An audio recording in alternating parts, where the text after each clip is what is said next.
Jaganmohan Reddy తలకొక truck ఇచ్చినట్టున్నాడు.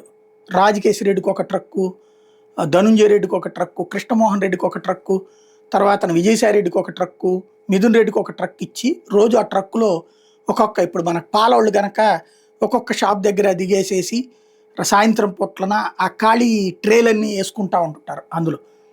అట్లాగా వీళ్ళు పొద్దున్నేనేమో బాటిళ్ళన్నీ తీసుకెళ్ళి ఆ షాప్ దగ్గర వదిలిపెట్టేసి సాయంత్రం అయ్యేటప్పటికి నోట్ల కట్టల ట్రక్కులో వేసుకుని వెళ్తారనుకుంటా.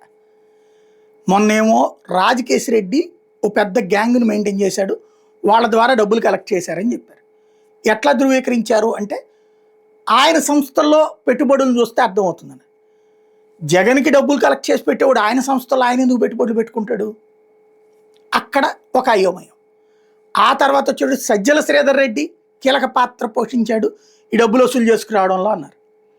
ఏం చేశాడంటే ఆ డబ్బులు తీసుకెళ్ళి ఆయన సంస్థలో పెట్టుబడులు పెట్టుకున్నాడు. ఆయన సంస్థలో పెట్టుబడి పెట్టుకుంటే జగన్కి ఈ డబ్బులు నోట్ల కట్టలు ఎవరు తెచ్చిస్తారు, బంగారం ఎవరు తెచ్చిస్తారు అనేది. ఈలోపు మళ్ళీ మధ్యలో గోవిందప్ప బాలాజీ ఇట్లా డబ్బులు వసూలు చేసి పెట్టేవాడు అందరి దగ్గర అని చెప్పారు. అప్పుడు గోవిందప్ప బాలాజీ ఓ ట్రక్కులు వేసుకుని డబ్బులు ఎవరో కలెక్ట్ చేస్తున్నారేమో అనుకుంటే ఆయన ఆ డబ్బులు తీసుకెళ్ళి జగన్కి ఇస్తున్నారు. ఆయన సంస్థలోనే పెట్టుబడులు పెట్టుకున్నాడు. ఆయన సంస్థలో పెట్టుబడులు పెట్టుకుంటే ఇది ఎట్లా అవుతుంది అనేటటువంటి అనుమానం వస్తుంది. ఆ తర్వాత ధనుంజయ రెడ్డి, కృష్ణమోహన్ రెడ్డి, ఓఎస్డి వీళ్ళిద్దరూ కలిసేసి వీళ్ళు కలెక్ట్ చేసుకొచ్చేవాళ్ళు రోజు రాజకేశి రెడ్డి దగ్గరికి వెళ్ళి అని చెప్పి మొన్న రాశారు. నిన్న వచ్చేటికి అబ్బాయి చాలా ట్యాంపరింగ్ అయిపోయి చాలా తగలబెట్టేశారని చెప్పారు. ఇవాళ మళ్ళీ మిథున్ రెడ్డి దగ్గరికి వచ్చింది.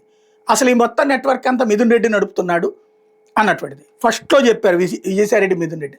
మళ్ళీ ఇప్పుడు మిథున్ రెడ్డి దగ్గరికి వచ్చింది. ముందు అసలు వీళ్ళు కలెక్ట్ చేసిన డబ్బులే ఎక్కడ ఉన్నాయి? సంస్థలో పెట్టుబడులు అంటే చట్టబద్ధం. ఎవడో దొంగతనంగా సంపాదించిన డబ్బులు తీసుకొచ్చి అధికారికంగా చూపించలేడు. అది ఉంటే సిబిఐ, ఈడీ ఎప్పుడో చూసుకునేవి. సజ్జల శ్రీధర్ మీదనో లేకపోతే అతని పేరు ఏంటది రాజకేశి రెడ్డికో లేకపోతే బాలాజీ గోవిందప్ప సంస్థలో పెట్టుబడుల్నే అక్రమ ఆర్జన కింద, అవినీతి ఆర్జన కింద చూపించేటటువంటి కాన్సెప్ట్ పోలీసింగ్ కాన్సెప్ట్లో వర్కౌట్ కాదు. పోనీ ఇప్పుడు ఏమైనా క్యాష్ ఎక్కడన్నా దొరికిందా, బంగారం ఎక్కడ దొరికిందంటే ఈనాడు జ్యోతి పేపర్లలో దొరికింది తప్పించి ఇంతవరకు దొరకలా.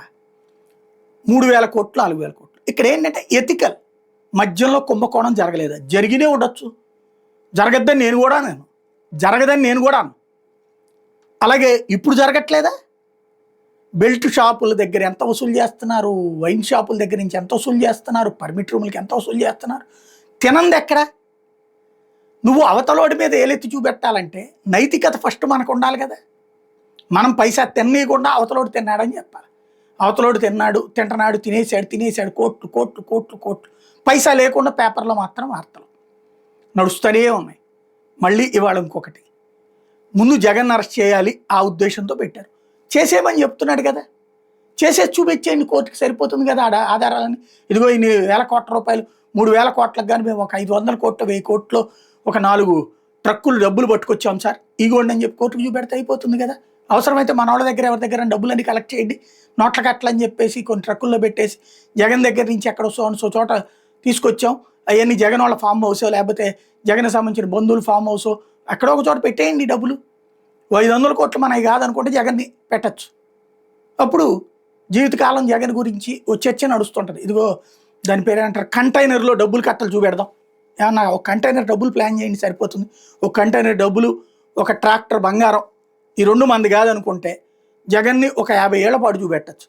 అవి పట్టుకుని చూపెట్టి ఇదిగో ఇవన్నీ మేము పట్టుకున్నాం అని చూపెడితే సరిపోతుంది. ఆ రూట్లో అయితే బెటర్.